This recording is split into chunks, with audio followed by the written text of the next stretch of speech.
Hello there, you absolute legends. Emma McElhinney here with Piss Off Perimenopause and the musings of a bullshit queenager. I am here to ruin your misconceptions about perimenopause, fat loss, and kick midlife in the face. So if you think your 40s are a drag, think again. Because every week I am going to be stripping down the myths about perimenopause. I'm serving you raw, unfiltered truths about your health and smashing misconceptions about fat loss. And a whole lot more. So if you thought you knew midlife, you don't know the half of it. Aging is inevitable, but getting old is a choice. So buckle up, grab a glass of something yummy, and let's get to it. So today we're going to talk about what do we do when we have a weight loss plateau. And it's probably a bit of a shit time of year to be doing this, to be honest with you, but it's quite an important topic and one that a lot of people struggle with. So we're going to do it, and the way I'm recording it here on Facebook, but I'm going to get it downloaded and use it as a podcast episode as well. So anyway, right, so what do you do with the plateau? Right, so this is really common. You might have heard me talk about this before. Most people don't have a problem losing weight. Most people have a problem maintaining weight loss, right? So plateauing when it comes to weight loss can be a bit of a head funk. And a lot of people they feel like they failed if they hit a plateau, because there's so much nonsense out there that says you should never plateau, and if you're doing the right things, you should never plateau. And quite frankly, I think that's nonsense, because there are many reasons why weight changes or doesn't change. So the main reason for weight, not body composition, because remember, the weight you are is made up of everything that's in your body, bone, muscle, blood, water, brain, hair, whatever. And that body fat is just a percentage of that. Like, your body fat might only be like 30% of your overall body composition. So the number in the scales isn't the true story. So the first thing that I would say is, if you ever hit a plateau, and another way to check progress is in your clothes and your measurements and your photographs. I was talking to one of my clients quite recently, this past couple of weeks. She has been plateaued on the scales for a good couple of months, like as a pound off, a pound on, a pound off, and a pound on. And she went to put on a new pair. She went to put on a pair of jeans that she'd not had on. And last time she had them, they fitted fine, and now they're like gapingly too big for her. So she has not lost any weight on the scales, but her body composition has changed, and she is smaller in size, but is weighing the same on the scales. So that is evidence of she is building more muscle and losing fat. So you can be the same scale weight, but the amount of fat in your body, fat takes up more space than muscle. So if you're carrying more body fat, less muscle, you're going to be bigger. If you lose that body fat and you gain some muscle, you're going to be much smaller in size, but you're going to potentially weigh the same in scales. So that was a living, breathing, true example of that. So this can be quite apparent in women who have not had a lot of history in weight training or building muscle mass. We find that quite a lot. So the first thing is, don't panic if it happens. The second thing to do is, I see this quite a lot, and it's something that we urge against, and we do talk about it quite a lot in the early part of our programs and in the app, is when you're setting a goal. Like, most people are here for fat loss initially. So if you're setting a goal, try and not have a number on the scale as a goal. Because most people are emotionally connected to the number that they've got in their head, whether it's what they weighed on their 6-year school dance, or what they weighed on their wedding day, or what they weighed 2 months after giving birth to the firstborn when they were 23, and the weight just melted off, right? So there's normally an emotional connection to that number, and the number, that number might be valid, and the emotional connection is valid, but we have to remember that 20 years might have passed, 30 years might have passed. Might have had multiple children since that number, might have had surgery, might have had grief, we might have had illnesses, life changes, loads of things have happened, and also our natural aging process of our bodies. So our muscle mass does deteriorate as we get older. A lot of women do gain weight in perimenopause. So the number in the scales, although it's a valid number because you're thinking of it, might not be the appropriate number now as the number in the scales. So that's the second thing. And the third thing is, when, like, say some people have a number in the scales as their goal, and people listening who haven't been clients might well have that. So say, for example, your ideal weight is, say, 10.5 stone, right? 11, let's say 11 stone because it's easier. 11 stone. And you get to 11 stone and you go, I don't know what to do now. Because a lot of people don't actually ever, they have this number in their head and then they don't know what to do when they get there because it's always been this aspirational number. What happens when you get there? How do you maintain it? Or we get to another issue is we have the number in our head of, say, 11 stone again, and we'll start off at a size 14. We want to be at size, let's say size 16, and we want to get to a size 12. And we equate being a size 12 with 11 stone. But say you get to a size 12 and you're actually 11 stone 10, but you get down to size 12 and you're looking good and feeling good, but you've still got this number in your head of, let's get to 11 stone, right? Anyway, right, so they're just the reasons why maybe don't have a number in the weight as the goal. So that then plateauing doesn't become a thing. The other thing to remember is if you weigh a certain amount on the scales, there's going to be natural fluctuations day to day anyway. Again, with your sleep amount, sleep quality, stress, where you are hormonally, how much food you've eaten in any given day, how much, how productive is your digestive system? Do you need a poo? Do you need a pee? There's 101 different reasons. So you could be up and down in the scales like 5 pounds as in your normal threshold. Some people even 7 pounds in their normal threshold. So, it's being very clear on what a plateau actually is. But if you're in a fat loss phase and you hit a roadblock and nothing's budging, then this is what you're going to do. So the first thing is you're going to do your measurements and you're going to do your photos as well so that you can keep checking against them, not just using the scale number as the success number because it's not just that number. The second thing to look at is going back to basics, right? Are you doing the right habits? Are you doing the right checkpoints? So are you drinking enough water? Are you doing enough steps? Are you doing your workouts 3 times a week? Are you eating protein at every meal? Are you eating 5 portions of fruit and veg? Are you optimizing sleep in every way that you can, etc., etc.? So what of all the things that you should be doing, what are you doing and what are you not doing? And what you're not doing, you can start them. That's quite an easy thing to fix, right? And sometimes it is just right, I need to give myself a kick up the ass and do those bits.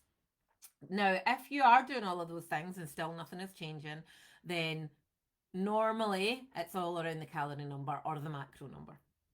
So most people find that they plateau or the weight doesn't come off or they fluctuate more is when they have less focus on tracking their food.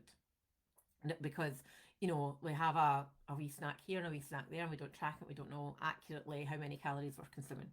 Now we need to be very clear that calorie tracking when we are being accurate is still not accurate.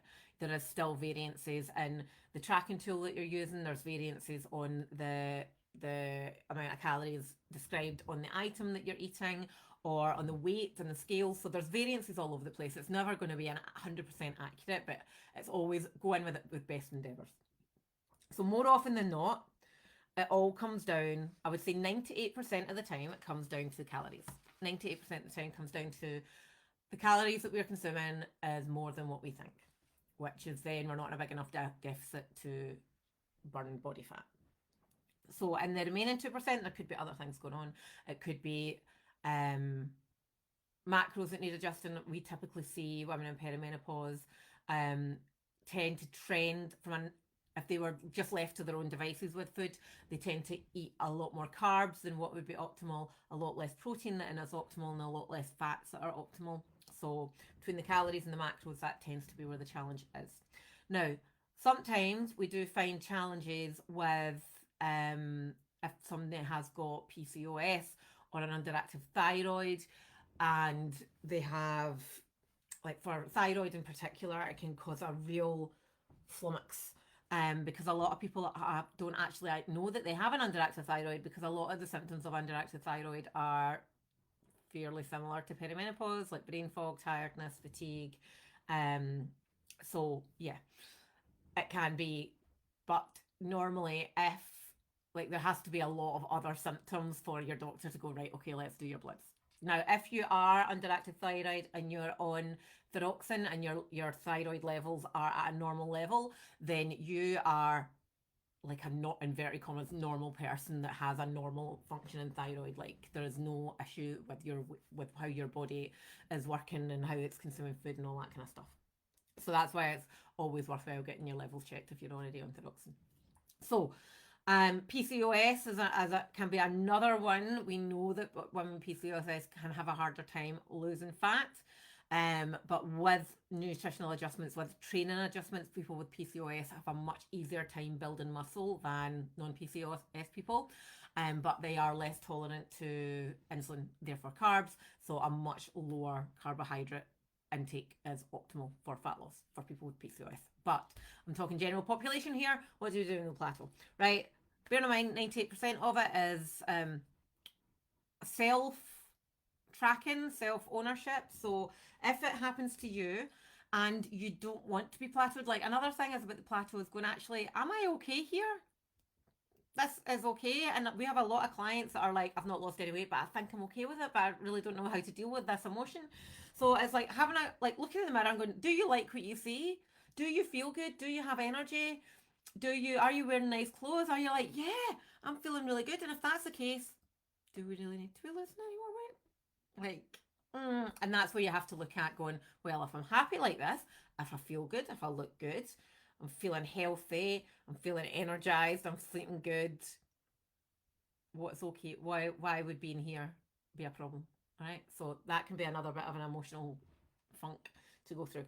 But if you are like, I'm plateauing, I'm not at my goal, I'm not where I want to be, I do want to do more, I do want to lose more body fat, right? Here's what you're going to do. So you're going to write down a list of all the things that you know you should be doing, your water, your steps, your exercise, your tracking, your protein, your fruit and veg, right? And go write them all down. And then you're going to rate yourself out of 10 for all of them, right? So anything lower than 8 out of 10 is where you want to put your focus. And you put your focus there for a week so that everything is 80% consistent. You're doing these things 80% of the time. Then, so 1 or 2 weeks, right? And then nothing has changed. You're going to look at your food tracking. You're going to get your scales out on your counter. You're going to get super strict with yourself. Not like you're not going to undercut your calories. So you want to get really tight with your tracking, weighing everything, not default to 100 grams, not a sneaky wee handful of nuts here without weighing them and tracking them. Like whatever you eat is fine. We don't care what you eat. It's the ownership of it that matters here. So you're going to track the calories and you're going to see what happens. Now, the thing to be aware of is if you get 3 or 4 months into your journey, when you start with us, you get a calorie range. In the second week, you get a calorie range. Now, when we become smaller, like, so if you think about the energy equation, right? We consume calories, our body uses those calories for us to thrive. We have multiple ways in how we use calories. So we use calories just by sleeping, or BMR, just like doing nothing. Basal metabolic rate, they're the calories that we need just to function. Then we use calories for our day-to-day activity, walking, fidgeting, housework, getting up and getting a cup of tea, right? So we use those calories. That's called non-exercise activity thermogenesis. We use calories for digesting food. We use calories for formalized exercise, right? So as we get smaller, our basal metabolic rate slows down because there's not as much of us that needs fuel. We have less mass, so we have less calories to use there. So it can be possible that if you lose 2 dress sizes, it might actually need to look at, do your calorie numbers need to change? Now, very often they actually don't, like your calorie deficit numbers need to change. Now, very often we don't because a lot of people start with us being very inactive, they don't work out. So when we do our calorie range, it is based on you doing 8 to 12,000 steps a day. It is based on you doing 3 workouts a week, right? But as we get smaller, you're not going to be doing more exercise, but you're going to be adding more intensity. You're going to be stronger, so you're going to be lifting heavier. You're going to be quicker. You might not need as long a rest, etc., etc., etc. So actually, the calorie range might not change. But if you're looking at all your inputs and doing, right, am I doing everything 80% of the time or more? Check. Have I tracked my calories for a week or more within this range? Check. As nothing else happened, no further weight loss, then we want to revisit your calorie range and going, well, actually, now that you're 2 stones lighter, your calorie number might actually be less than what you have been tracking. So there you go. Short and sweet today. What to do if you plateau. What not to do when you plateau is cut out carbs, go on a starvation diet, go to the gym 5 times a week and go mental, because that will result in you feeling over restrictive. It will result in you potentially getting injured, which means you cannot do as much output as you would have done. Result in binging, craving, the mind funk, the I can't do this, the negative thoughts. That's not what to do. Okay. Does that help? I want you to bear all this in mind for January, because nobody, right in December, sorry, I'm just checking that this is actually live. So in December, it's not, a lot of people have got actually I want to get a couple of pounds off this month, which is fine. So it's just being mindful of all of these things. So in the past, think about what you would have done in the past when it comes to a plateau. Would you have given up and gone, this doesn't work, I can't do this, I'm broken? Would you have done that? Potentially. I don't know everybody's background, but what you're going to do now is be critical from an objective point of view, not self-critical, but look at the facts. This is where data over emotion really, really makes a difference. So look at the hard, cold facts. Fat loss comes with being in a calorie deficit. Yes, there are variances to that, like macros, illness, hormones, etc., etc., etc. But that is the fundamental law of thermogenesis. Fat loss comes with being in a calorie deficit, and when we plateau or we're gaining weight, it's because we're not in a calorie deficit. So there we go. And just like that, we have spiced up another episode of Piss Off Perimenopause and the musings of a bullshit queenager. Massive shout out and a huge thank you for hanging out with me today. I really hope you've been entertained. And remember, don't be shy, hit that subscribe button. And until next time, keep those heels high and standards higher. Remember, it's all about glowing, growing and downright owning it. So catch you on the flip side, and don't forget to click the link in the show notes to get your freebie.